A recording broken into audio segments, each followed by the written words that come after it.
પૂર્વ કેન્દ્રીય મંત્રી મેનકા ગાંધી સ્વર્ગસ્થ યોગેશ પટેલના નિવાસસ્થાને પહોંચ્યા હતા. પરિવારજનોને મળ્યા હતા અને શ્રદ્ધાંજલિ અર્પણ કરી હતી. પૂર્વ કેન્દ્રીય મંત્રી અને પ્રખર સમાજ સેવિકા વડોદરાના અમદાવાદી પોળ સ્થિત સ્વર્ગસ્થ યોગેશ પટેલના નિવાસસ્થાને પહોંચ્યા હતા. મેનકા ગાંધી તેમણે યોગેશ પટેલના નિધન ઉપર ઊંડું દુઃખ વ્યક્ત કરી તેમને ભાવભીની શ્રદ્ધાંજલિ અર્પણ કરી હતી.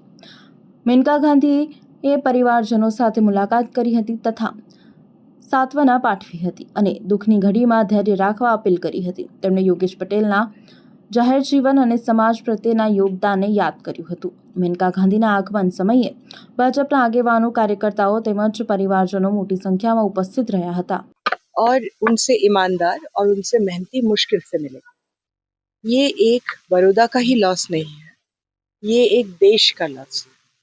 और मैं तो एक बहन की तरह उनका आखिरी वक्त पर उनके परिवार के साथ जुड़ी हूँ.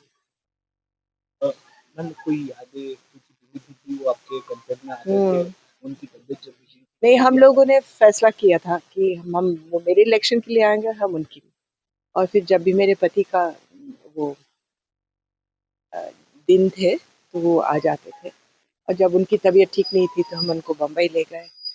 हमें तो बहुत बुरा लगा, लेकिन जीना है तो ऐसे जिया जाए.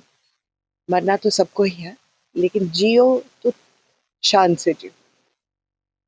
अच्छा, एक बुलंदी की आवाज से हाँ, शान से जिए, आज़ादी से, एक आवाज के साथ जो कभी बुरे कामों के सामने झुकती नहीं थी. उन्होंने कभी अपने बच्चों को आगे नहीं किया, जो अपने आप में बहुत बड़ी बात है. तो एक बहुत तमीज से जिए.